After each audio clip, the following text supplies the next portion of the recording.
If you want to be really good at understanding the symbolism of the zodiac signs, don't start by trying to memorize a list of characteristics. Start by trying to understand the symbolic components of each sign.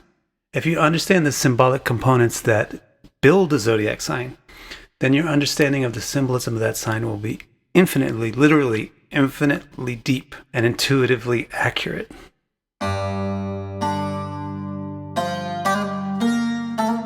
The recipe for a zodiac sign has 3 ingredients: the planetary ruler, the element, and the mode. And the proportions is 3 parts planetary ruler, 2 parts element, 1 part mode. If we understand Mars, then we're halfway done understanding the 2 zodiac signs that Mars owns. Now, I can't give you a full dissertation on the symbolism of every planet, but let me give you the basic, most important stuff that you need to know. Mars represents everything that is classically masculine.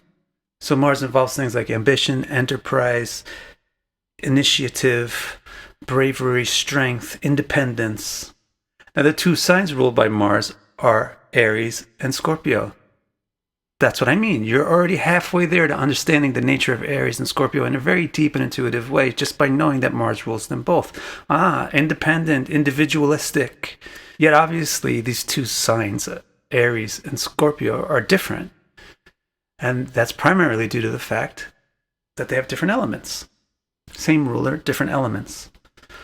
The element for Aries is fire. The element for Scorpio is water.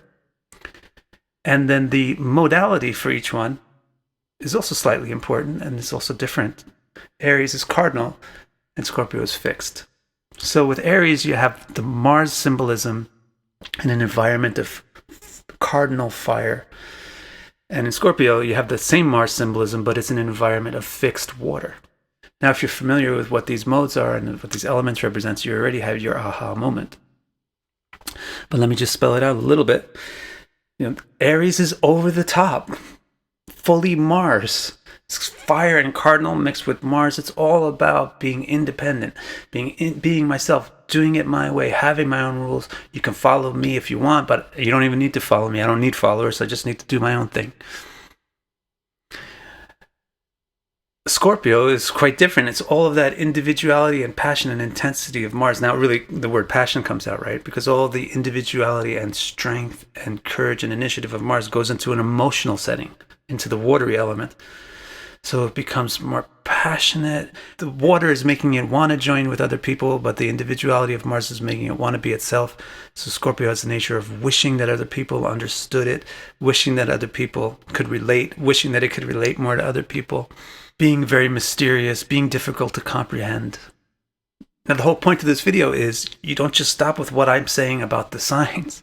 What I'm really doing is introducing you to the symbolic components that make these signs what they are, and giving you a few initial examples of how you read it.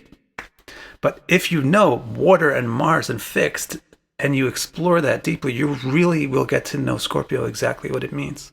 And if you know Mars and fire and cardinal, that will really give you everything that you ever need to know about Aries.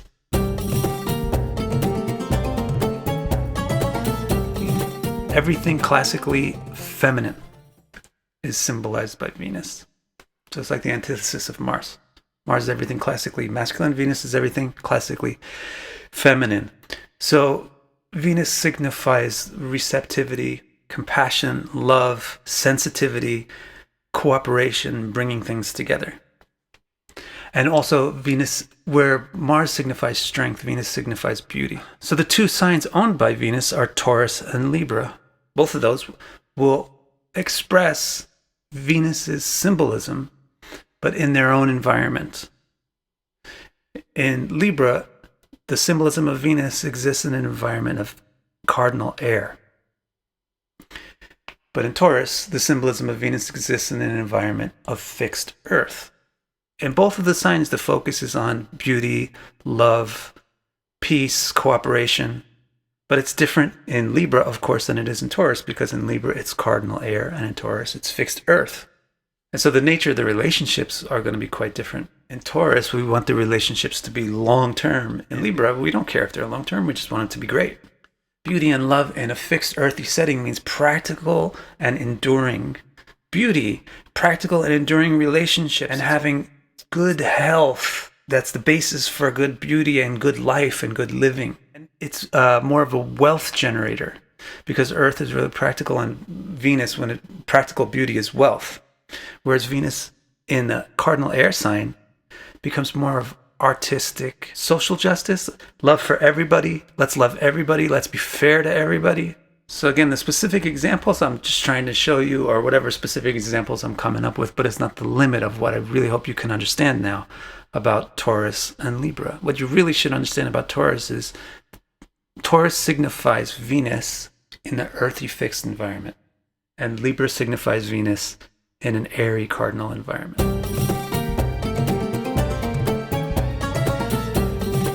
Mercury itself signifies all the things which are classically ascribed to the intellectual process.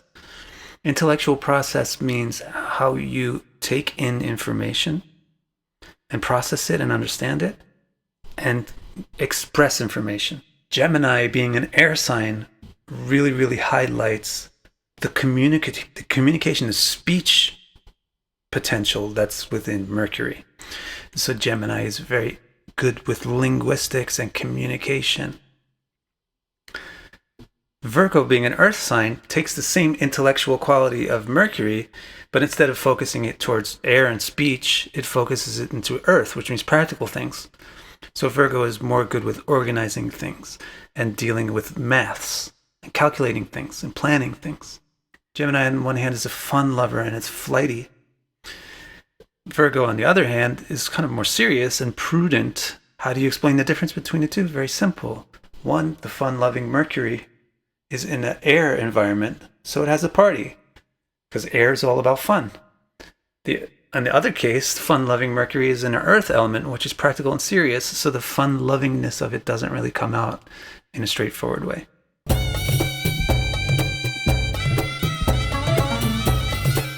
Now, the next two signs to discuss are the signs owned by the sun and the moon. The sun and the moon form a pair owning two signs, one each. The moon owns Cancer and the sun owns Leo. Cancer is the moon and water and it's cardinal. And Leo is the sun with fire and it's fixed. The moon represents everything classically ascribed to the mind, which means your opinions and your desires that result from those opinions and your emotions that result from those desires.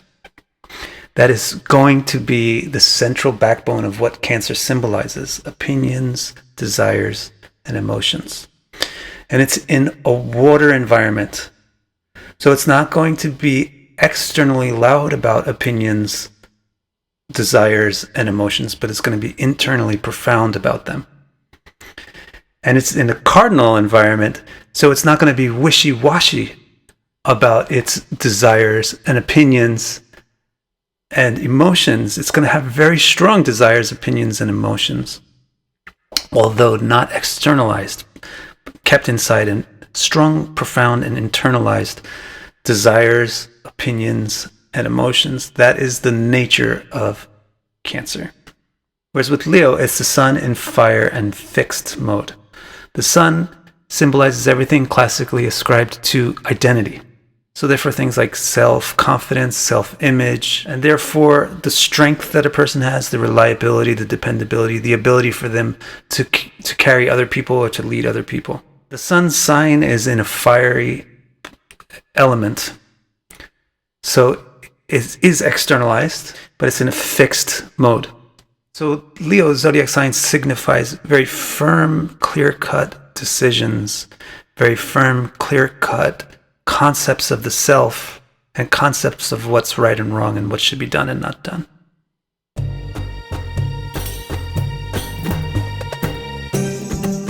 Jupiter signifies everything classically related to the concept of positivity. Positivity basically means the plus sign, which means growing, increasing, expanding, succeeding.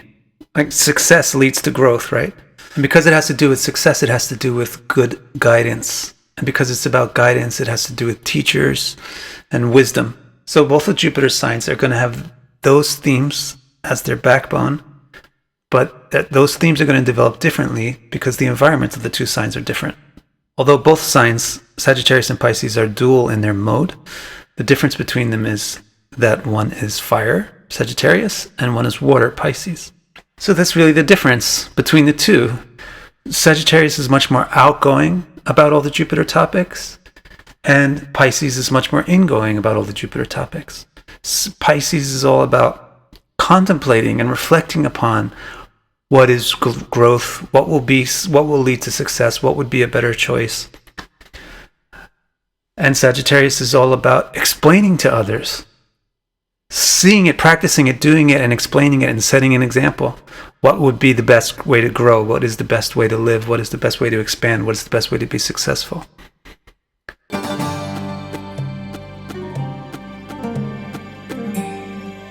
Saturn is the counterpoint to Jupiter, just as Venus is the counterpoint to Mars.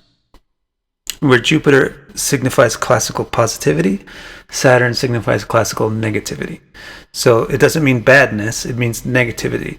Negativity means reduction, or a minus sign. So anything which is slimming, reducing, minimalizing, or compacting. And therefore, Saturn represents limitation, so it represents time, the thing which is limiting everything. Jupiter has the wisdom of how to expand and grow. Saturn has the wisdom of how to reduce and minimize your necessities and get rid of things that are superfluous, get rid of things that are unnecessary, get rid of things that are wrong. So Saturn's nature is quite critical, whereas Jupiter's was quite optimistic. Saturn's is quite pessimistic or critical. Now, this basic backbone of symbolism is the operating principle both in Capricorn and Aquarius.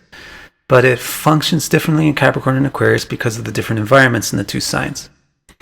Capricorn is a cardinal earth environment, and Aquarius is a fixed air environment. Capricorn is really known as the foremost enduring sign because Saturn represents time and Earth is so enduring. And Capricorn directs all of Saturn's negativity and minimalism and reductionism into practical things. It will scrutinize things coldly and say, this doesn't work, get rid of it. It's not practical. Capricorn is also kind of famous as the hardest of all workers, because it's got an ambition to work hard. The cardinal mode is giving ambition, the earth element is giving a lot of strength, and Saturn is the one who can do all the hard work. Aquarius, on the other hand, has an interestingly different nature than Capricorn. Because of the air element, it's really not as rigid at all and unyielding as Capricorn is.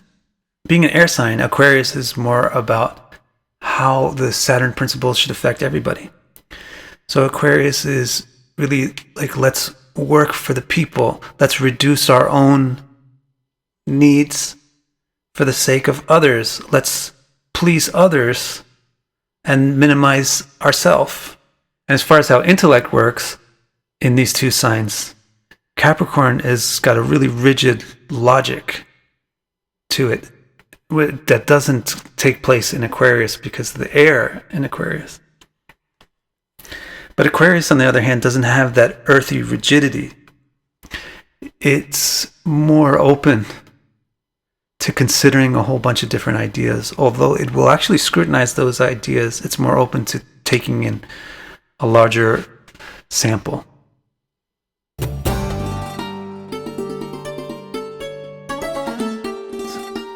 Well, I hope you're excited about this system or theory about how to understand zodiac signs. I certainly wasn't able to give you a comprehensive list of what every sign represents, because that's what I started off by telling you not to rely on. Don't rely on one person to give you a comprehensive list of what every zodiac sign signifies. Because then you'll just be limited to the way that person said it and the things that that person said. Instead, if you understand the importance of the components of each zodiac sign and start to learn about what each component signifies, and get a feel for how those things combine, you will be able to infinitely understand the symbolism of each zodiac sign. And I hope this video is a great introduction to that process. Thank you so much. Please like the video and don't forget to subscribe and tick the bell for notifications. Thank you very much.